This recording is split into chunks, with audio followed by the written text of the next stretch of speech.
taktik-taktik tingkat mahir. Bagaimana beralih dari sekedar bagus ke benar-benar dahsyat. Bab 18. Kebenaran tentang bakat ketika gen penting dan kapan menjadi tidak penting. Banyak orang tidak terkejut mendengar nama Michael Phelps yang secara luas dipandang sebagai salah seorang atlet terbesar dalam sejarah. Phelps memenangkan lebih banyak medali Olimpiade, tidak hanya dibanding atlet renang manapun, tapi juga atlet Olimpiade cabang apapun. Hanya segelintir orang yang tahu Hicham El Guerrouj, tapi ia adalah atlet fantastis dalam pengertian sendiri. El Guerrouj adalah pelari Maroko yang memenangi 2 medali emas Olimpiade dan merupakan salah satu pelari jarak menengah paling hebat sepanjang masa. Selama bertahun-tahun, ia pemegang rekor dunia untuk lomba 1.500 meter dan 2.000 meter. Pada ajang Olimpiade Athena, Yunani 2004, ia memenangi emas dalam nomor 1.500 meter dan 5.000 meter. Kedua atlet ini sangat berbeda dalam banyak hal. Untuk sederhananya, yang satu berlomba di darat, sedangkan yang lain di air. Namun yang paling mencolok, mereka sangat berbeda dalam tinggi badan. El Guerrouj memiliki tinggi 172,5 cm, Phelps 190 cm. Meskipun berbeda hampir 20 cm, keduanya sama dalam satu hal. Michael Phelps dan Hicham El Guerrouj mempunyai jarak yang sama antara selangkangan sampai ujung kaki.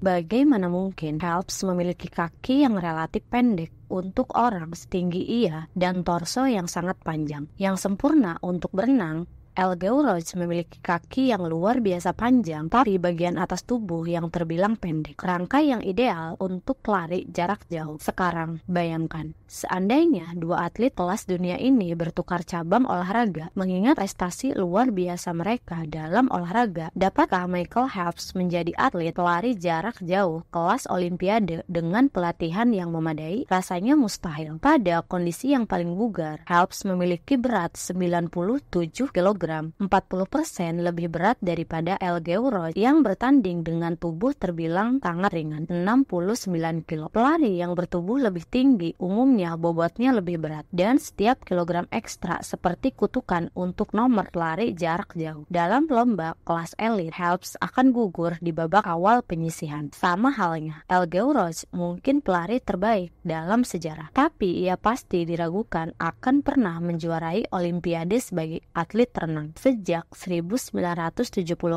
tinggi rata-rata peraih medali emas Olimpiade dalam lari 1.500 meter pria adalah 180 cm. Sebagai perbandingan, rata-rata tinggi peraih medali emas Olimpiade dalam renang gaya bebas 100 meter pria adalah 190 cm. Perenang cenderung tinggi dan memiliki punggung serta lengan panjang yang ideal untuk menarik beban dalam air. El Guerrouj tidak akan pernah diunggulkan dan akan kalah sebelum bertanding. Rahasia memaksimalkan peluang sukses Anda adalah memilih bidang persaingan yang tepat. Seperti dalam olahraga dan bisnis, ini berlaku pula untuk perubahan perilaku. Kebiasaan lebih mudah diterapkan dan lebih memuaskan untuk dipertahankan bila selaras dengan kecenderungan dan kemampuan alami Anda. Seperti Michael Phelps di kolam renang atau Hicham El Guerrouj di lintasan lari. Anda ingin bertanding dalam bidang tempat peluang Anda layak diperhitungkan. Pengambilan strategi ini menuntut kita menerima kebenaran sederhana bahwa orang dilahirkan dengan kemampuan berbeda-beda. Sebagian orang tidak suka membahas fakta ini. Sepintas lalu, gen-gen Anda terkesan tidak dapat berubah. Dan apa enaknya bicara tentang hal yang ada di luar kendali Anda. Selain itu, rasa seperti determinisme biologis terdengar seolah-olah individu tertentu ditakdirkan untuk sukses, sedangkan yang lain dikutuk untuk gagal. Namun, inilah pandangan picik tentang pengaruh gen pada perilaku. Kekuatan genetika adalah juga kelemahan. Gen tidak dapat diubah dengan mudah, yang berarti gen memberikan keunggulan dahsyat dalam situasi tertentu, sekaligus menjadi penghalang serius dalam situasi yang tidak laras. Jika Anda ingin menjadi bintang bola basket, memiliki tinggi 210